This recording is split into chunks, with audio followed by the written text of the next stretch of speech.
Hello viewers, welcome back to another video. आज के session में हम लेने वाले हैं एक्सरसाइज 4.3 का question number 6। If the work done by a body on the application of constant force is directly proportional to distance travelled by the body.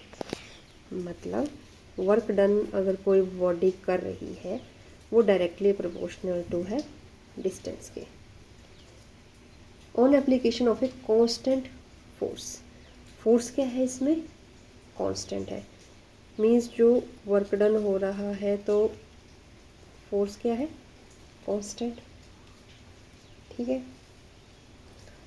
तो इसे हमें एक्सप्रेस करना है in form of equation in two variables and draw the graph for the same.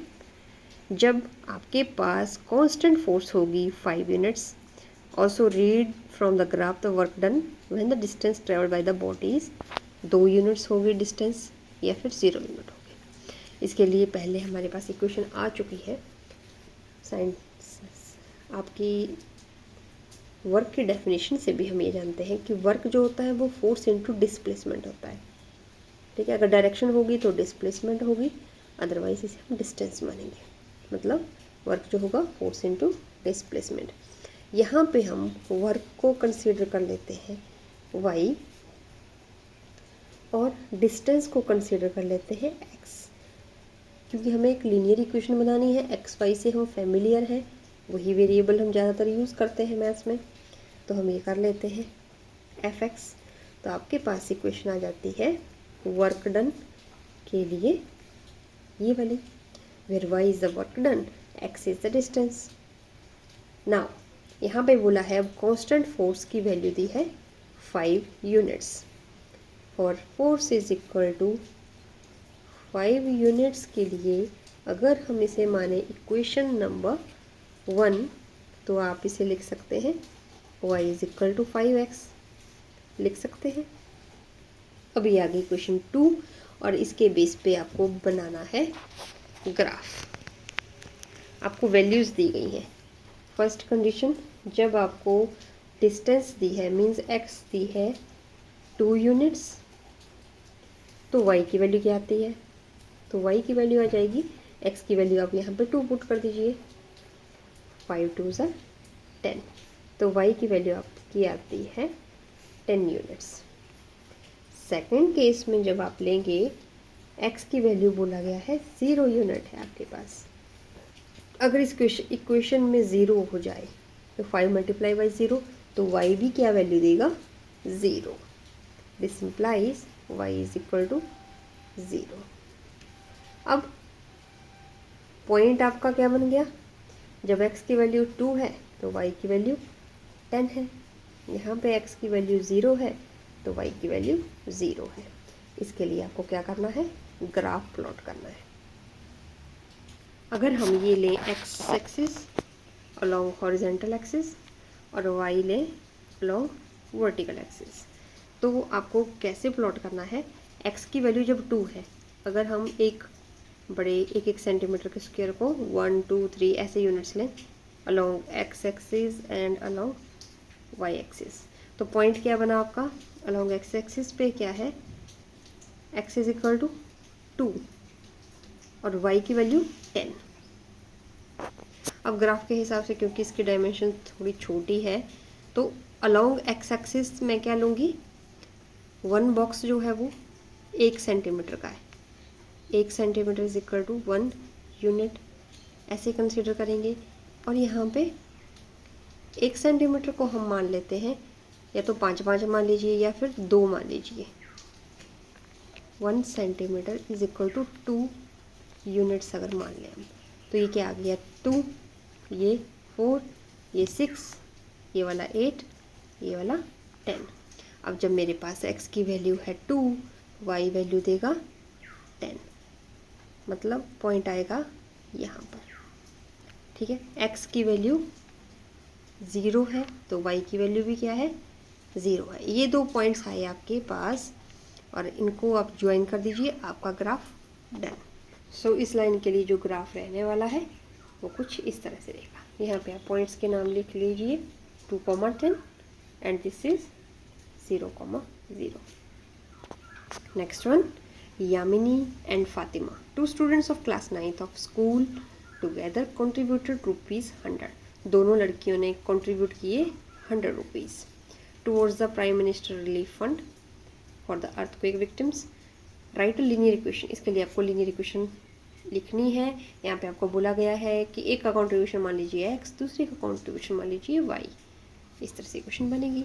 यहाँ पे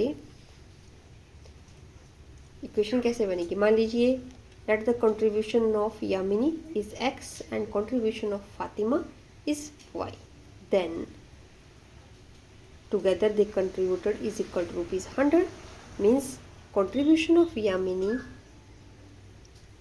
plus contribution of Fatima is equal to 100। यही आपकी equation, इसको नाम ले दीजिए इक्वेशन नंबर 1। अब जब इस तरह की इक्वेशन के लिए आपको ग्राफ प्लॉट करना है, बहुत ही सिंपल बात है। यहाँ पे आप एक्स वाई का एक टेबल बना लीजिए, ठीक है। मान लीजिए एक्स की वैल्यू जब आप 0 पुट करते हैं तो वाई कितनी वैल्यू देता है, एक्स की वैल्यू 0 आ जाएगी तो वाई देगा 100। ये आप ओवर पुट करके देखेंगे। We put the equation in equation 1 x is equal to 0 then y is equal to 100। x की वैल्यू मान लीजिए अब रखनी है आपको, जिससे कि थोड़ी और कम रख लेते हैं, 20 रख लेते हैं। मान लीजिए x की वैल्यू मैं 20 पुट करूँगी, y की वैल्यू निकालने के लिए हमें 20 उधर लेके जाना पड़ेगा। 10 में से 20 80 आ जाएगी। कॉन्ट्रीब्यूशन तो ओवरऑल यही रहा ना, 80 to 100। अगर x की वैल्यू मान लीजिए मैं 50 कर देती हूँ तो y की वैल्यू 100 माइनस 50 इज 50। और अगर हम x की वैल्यू कुछ और रख लेते हैं, जैसे x की वैल्यू मान लीजिए मैंने 25 रख दी तो y की वैल्यू 100 माइनस 25 तो वो आ गई 75। इस तरह से आ जाएगी। अब इसके लिए हम एक ग्राफ प्लॉट कर लेते हैं।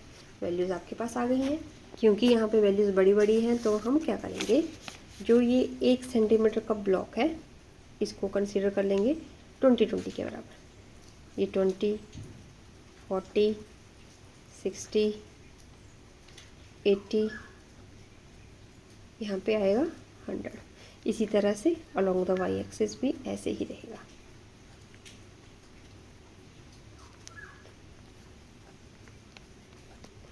$60, $80, $100। ओके। अब जब x की वैल्यू 0 है तो y वैल्यू दे रहा है 100, मतलब पहला पॉइंट आपका ये रहा, ठीक है, ये यहाँ है। अब x की वैल्यू जब 20 है, y वैल्यू दे रहा है 80, 40, 60, ये है 80 की लाइन, तो ये वाला आया। अब x की वैल्यू जब मैं 50 रखूँ, 50 कहाँ आएगा, 40 और 60 की बिल्कुल मिड में जो लाइन है। x की वैल्यू जब मेरे पास 50 है तो y भी वैल्यू दे रहा है 50, ये भी 40 और 60 के बीच में, ये देखिए यहाँ सेंटर में, ठीक है। अब x की वैल्यू जब 25 है, 25 कहाँ आएगा, देखो 20 और 40 के बीच में बिल्कुल मिड में है 30, 25 कहाँ आएगा, इसके भी सेंटर में, 1, 2, 3, 4, 5, ये है जैसे लाइन, इसके बिल्कुल सेंटर में ये आएगा 25। तो y की वैल्यू मिली हमें 75। 75 कहाँ आएगा, ये जो 80 ये है 70, इनके बिल्कुल बीच में आएगा, ये यहाँ पे, यहाँ जैसे में, ठीक है, ऐसे आ जाएगा। आप और वैल्यू भी सिलेक्ट कर सकते हैं। सो आपका ग्राफ कुछ इस तरह से आएगा। सो इस एक्सरसाइज में बचा हमारा लास्ट क्वेश्चन, वो हम करेंगे नेक्स्ट सेशन में। आज के लिए इतना ही। थैंक्स फॉर वॉचिंग, मिलते हैं नेक्स्ट वीडियो में।